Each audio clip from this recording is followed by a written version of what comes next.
더딘 첨단화, 창원을 비롯한 경남 제조업 산단의 고질적인 문제입니다. 기존 입주업체가 디지털 산업 고도화에 힘을 쏟기 주저하기 때문인데요. 창업 기업들이 도전에 나서고 있습니다.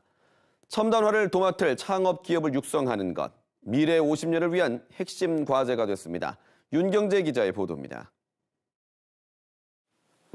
여기 연못이 있습니다. 물속에 큰 물고기가 있죠. 큰 물고기들만 있다고 해서 자연 연못이 지속될 수 없습니다. 작은 물고기, 곤충, 수초, 미생물 같은 것들이 먹이 사슬을 이루어야 하고요.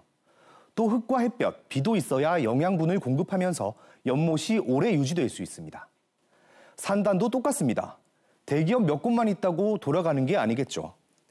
여기에 부품을 공급하는 중소기업들이 있어야 하고요. 시시각각 변하는 산업 경향의 효율성을 높일 수 있도록 공정 혁신도 필요합니다. 인재도 핵심입니다. 도로나 주택, 문화, 복지 같은 도시의 정주 여건도 뒷받침돼야 산단 생태계가 만들어집니다. 연삭기를 만들고 고치는 창원 국가산단의 한 중소기업입니다. 기계를 만드는 공작기계 산업에서 가장 중요한 건 얼마나 정밀하게 기계를 설계하느냐인데요. 30대 이학근 대리는 이 회사의 핵심 설계자입니다. 경남대를 졸업하고 취업에 어려움을 겪던 시기가 있었는데 5년 전 우연히 창원대 산학협력 프로그램에 참여하면서 기회를 잡았습니다.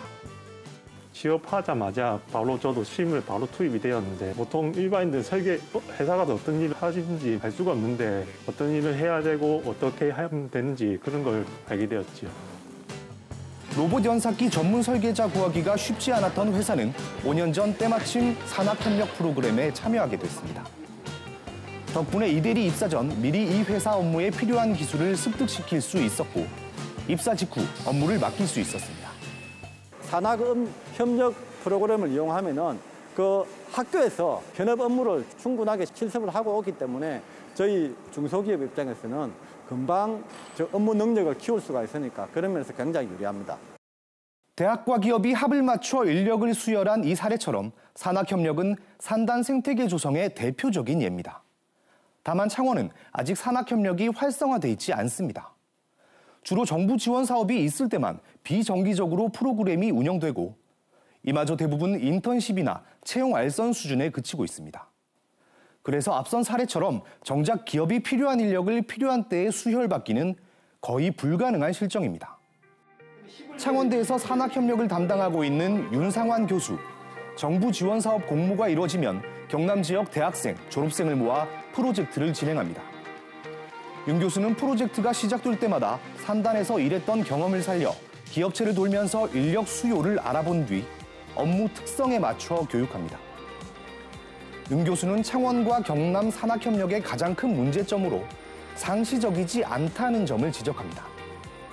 졸업을 하더라도 중간 단계에서 직접 본인의 적성에 맞는 자리를 구하기 전 단계에서라도 대학과 기업 또 지자체가 협력을 해서 실제 기업 실무를 경험해 볼 수 있는 그런 장기 교육 프로그램이 좀 필요하다고 생각을 하고 있고요.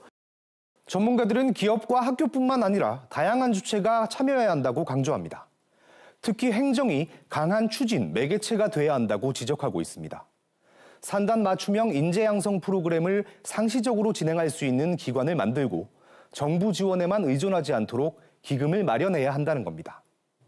노동계도 50년 동안 쌓은 숙련 기술이 사라지지 않도록 퇴직 노동자를 교육자로 키워낼 필요가 있고 기업과 학교, 연구소도 개별 성과에 머무르지 말고 함께 인력 양성, 연구 개발에 나서야 한다고 조언합니다. 기업과 행정, 대학과 연구기관, 노동계 등 다양한 주체들이 밀접하게 연결되는 것, 산단 생태계 조성의 시작이라고 할 수 있습니다. KBS 뉴스 윤경재입니다.